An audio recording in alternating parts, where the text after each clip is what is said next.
महर्षी व्यासांचे अधिष्ठान लाभलेल्या व्यासपीठाला, प्रिय गुरुजनांना आणि माझ्या देशभक्त बांधवांना माझा मानाचा मुजरा. मी श्रेयस अर्जुन शिंदे आज एका अशा योद्ध्याविषयी माझे विचार मांडणार आहे ज्याच्या उल्लेखाशिवाय आटके पार पसरलेल्या मराठा साम्राज्याचा इतिहास पूर्ण होणारच नाही. ते योद्धे एवढे महान होते की जर छत्रपती शिवाजी महाराजांना स्वराज्याचे विधाते म्हटले तर त्यांना स्वराज्याचे महामेरू म्हणावे लागेल. छत्रपतींनी शून्यातून विश्व निर्माण केले तर त्या योद्ध्याने साम्राज्याच्या सीमा आकाशाला भिडवल्या, अखंड भारताच्या स्वप्नांना उजाळा दिला. अशा महान, पराक्रमी, अद्वितीय, अपराजित, अजेय आणि जन्मतःच लष्करी अधिकारी असलेले महान योद्धे म्हणजे श्रीमंत बाजीराव बाळाजी पेशवे. मित्रांनो, त्यांच्या कर्तबगारीची तुलना होऊच शकत नाही, कारण केवळ 20व्या वर्षी पेशवेपदाची वस्त्रे परिधान केलेला हा योद्धा, ज्याच्या तलवारीला वेग होता वाऱ्याचा, ज्याच्या रणनीतीला धार होती विजेची, ज्याच्या घोडदौडी समोर शत्रूची साम्राज्य थरथरली आणि ज्याच्या नावाने शत्रूच्या छातीत धडकी भरली, असे महान, अद्वितीय, अपराजित योद्धे म्हणजे श्रीमंत बाजीराव पेशवे.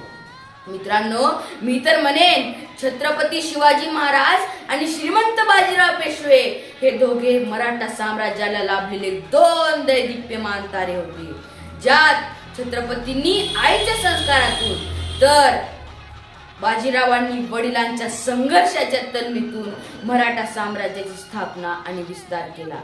ज्ञानोबा तुकोबांच्या पावन विचारांनी, मित्रांनो, ज्ञानोबा तुकोबांच्या पावन विचारांनी या पावन महान भूमीला शाळांनी छळलेले कमी होते की काय?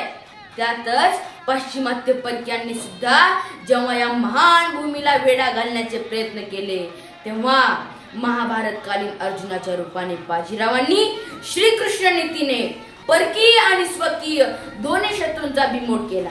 त्यात त्यांची मुत्सद्देगिरी आणि काळाच्याही पलीकडे विचार करण्याची क्षमता जगाने पाहिली. मित्रांनो, सह्याद्रीच्या कुशीतून उठलेल्या या वादळाने स्वराज्याच्या रोपट्याचे अफाट अथांग असे अटके पार वर्चस्व निर्माण केले. दूरदृष्टी महाप्रज्ञा रणकौशल्य दीपितः अर्थात अपार दूरदृष्टी, महान बुद्धिमत्ता आणि अप्रतिम युद्ध कौशल्य लाभलेल्या या दैवदत्त घोडस्वार सेनानीने छत्रपती शिवाजी महाराजांच्या आचार विचारांचे पाईक असल्याचे वेळोवेळी सिद्ध केले. वाऱ्यालाही लाजवेल अशी घोडस्वारी, तुफानालाही घाबरवेल अशी आक्रमकता आणि काळाच्याही पुढे धावणारी त्यांची युद्धनीती यामुळे बाजीराव खरोखरच असामान्य सेनानी ठरले. एका बाजूला एक अश्वहिणी सेना आणि श्रीकृष्ण परमात्मे दुसऱ्या बाजूला. अगदी तसेच छत्रपती शाहू महाराज म्हणत, जर एका बाजूला लाखाचे सैनिक असेल आणि दुसऱ्या बाजूला बाजीराव तर निसंकोच मी बाजीरावांना निवडेल, एवढा प्रचंड विश्वास बाजीरावांनी मिळवला होता. मित्रांनो, मला सुद्धा वाटते की जेव्हा गुरु गोविंद सिंग म्हणतात 1.25 लाख से एक लढाऊ, तेव्हा ते बाजीरावांसारख्या सेनानीचा गौरव करतात.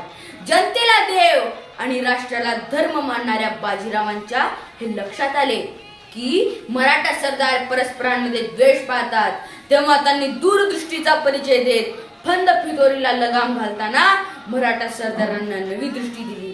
ते म्हणाले, गमावण्यासाठी मराठा साम्राज्य तर जिंकण्यासाठी जग तुमच्या समोर आहे, अशी क्षितिजा पलीकडील विचारशक्ती त्यांच्याकडे होती.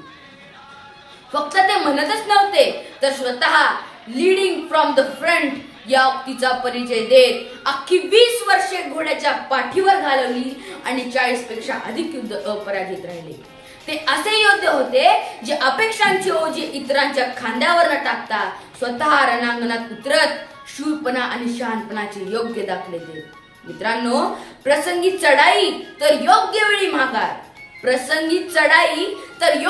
माघार हे छत्रपतींचे गुण बाजीरावांमध्ये ठळकपणे दिसून येतात. मी खास करून येथे उल्लेख करेल की छत्रपती शिवाजी महाराजांचा गरिमी कावा आणि यशस्वी महागारीचे सूत्र बाजीरावांमध्ये ठळकपणे दिसून येतात आणि त्यामुळेच ते अखंड भारताचे स्वप्न जगवू शकले. मित्रांनो, तीव्रगामी, तीक्ष्ण बुद्धी, तीव्रगामी, शत्रू सैन्य विनाशक, तीक्ष्ण बुद्धी, तीव्रगामी, शत्रू सैन्य विनाशक, व्यूहरचनापटू श्रीमान बाजीराव नृपोत्तम, श्रीमान बाजीराव नृपोत्तम. अर्थात कुशाग्र बुद्धिमत्ता, विजयासारखा वेग, शत्रू सैन्याचे नाश करण्याचे सामर्थ्य आणि अचूक रणनीती आखण्यात पठाईत असे श्रीमंत बाजीराव हे योद्ध्यांमध्ये श्रेष्ठ होते. मित्रांनो, अशा या महान योद्ध्याला पराक्रम दिनानिमित्त कोटी कोटी प्रणाम करतो आणि अशी आशा करतो की बाजीरावांचे चारित्र्य, गुण, पराक्रम, राष्ट्रनिष्ठा आपल्यासारख्या नवनागरिकांना सदैव प्रेरणा देत राहील. नव्हे, आपण